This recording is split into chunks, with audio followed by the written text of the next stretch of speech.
Hello sa inyong lahat. Welcome back sa aking YouTube channel.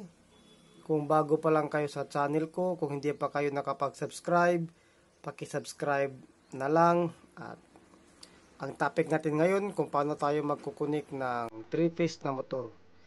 Kaya sisimulan na natin.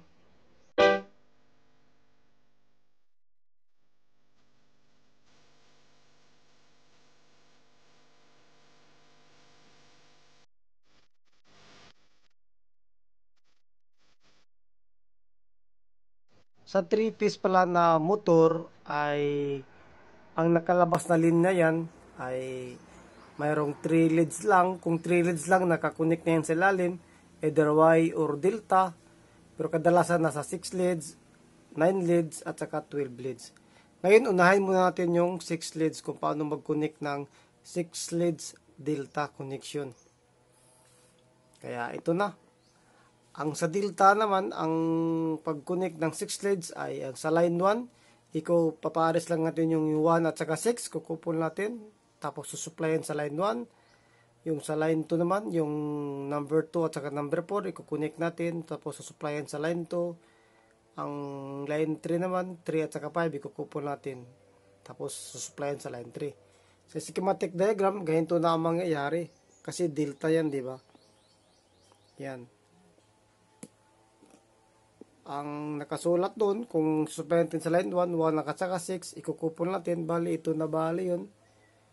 1 at 6, isusuplayan na natin ito, ikukupon natin ito, tapos susuplayan sa line 1. At ito namang 2 at saka 4, ikukupon natin to, tapos susuplayan natin to ng line 2. At saka dito naman sa 3 at sa 5, kukupo lang natin, tapos susuplayan natin to ng line 3. Ano bang mangyayari kung magkapalit yung linya natin? Kung magkapalit yung linya natin, ang mangyayari niyan, kung 3-piece ay magre-reverse ang rotation ng motor. Halimbawa, kung naka-design sa clockwise ang rotation niya, tapos napagpalit natin yung supply, ang mangyayari ay magiging magre-reverse siya, magiging counterclockwise. At yun na yan, natapang gawa natin sa delta na 6 leads, madali lamang no, 1 at saka 6, couple, tapos supplyan sa line 1, 2 at saka 4, ikukupon natin, tapos susuplayan sa line 2, 3 at saka 5, kukupon, susuplayan sa line 3. At sa Y naman, ito na ang mangyayari bali sa Y. Ang sa Y naman, 1, ang line 1, ang 1 na linya sa motor, susuplayan natin siya sa line 1. Ang number 2 naman niya para sa line 2, at ang number 3 para sa line 3. Tapos ito tayo together natin yung 4, 5, 6. Couple siya, tapos itip. Kung sa schematic diagram, ito ang mangyayari. Yung 1 natin, susupply natin to ng line 1. Tapos yung 2 naman, susupply natin to ng sa line 2. At yung 3 naman, susupply natin to sa line 3. Tapos yung 4, 5, 6, together lang natin to, tayo together lang natin to, i-tape lang natin to. Yun lamang, napakadali lang, di ba? Pero ingat lang tayo ha, kasi pag original pa ang motor, wala tayong makikita na 1, 4, 2, 5 at saka 3, 6. Kasi ang lumalabas yan sa tagging yan or marking ay U1, U2, B1, B2, W1, W2. Yung U1, yun na yung number 1. Yung sa 1 natin, ito na yun. Tapos yung U2 na, yun yung number 4. Pag original lagi nating tatandaan. Ingat tayo pag original. Kasi pag rewinding na, ang kadalasan sa mga rewinding na ginagawa, number na lang ang sinusulat niyan. Yun na lamang. Napakadali lamang, no? Sa pag-supply naman ito, lagi nating tatandaan nga, siyempre may nakasulat naman yan sa nameplate kung anong voltahe ang susupply natin sa ganyan ang koneksyon.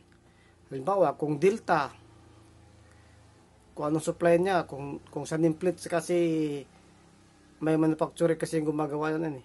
Pero lagi nating tatandaan na ang pag naka-delta tayo, tapos tinipat natin siya sa Y, magiging 173% siya from delta to Y. from Y naman, tapos ang Y connection gagawin nating delta, magiging 58% lamang ang susupply natin yan ng voltahe. Nakuha nyo ba? Halimbawa, ang delta, pagpalagay natin na ang halimbawa ang delta 220 volts. Tapos ginawa nating Y connection yan. 220 volts siya delta, tapos ginawa nating Y connection. Siyempre yung 220 times natin to sa 173.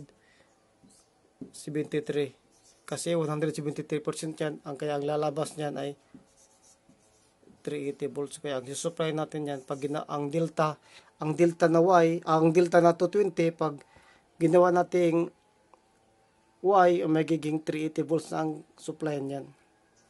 Dito sa amin 440 kasi sa amin, kaya dito sa Mindanao wala kasing 380 ang ginagawa, sinusupplyan pa rin kahit 380 lang talaga ang kailangan niyan. Ang mangyayari, madaling mag-init yung motor, tapos magiging masusunog siya, hindi kinalaunan masusunog siya.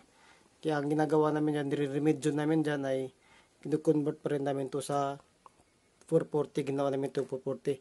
May formula kung ituturo po, hindi muna ngayon kasi basic pa lang tayo, no? Wag muna tayo magdiretso, unti-unti lang tayo. Halimbawa, kung ganun din, vice versa rin to siya. Halimbawa, ang motor dyan ay naka-Y siya, tapos ang nameplate ay 380 volts siya, tapos ginawa mong delta, siyempre ang 380 volts, times mo sa 58%, o 0.58, ang lalabas yan ay 220.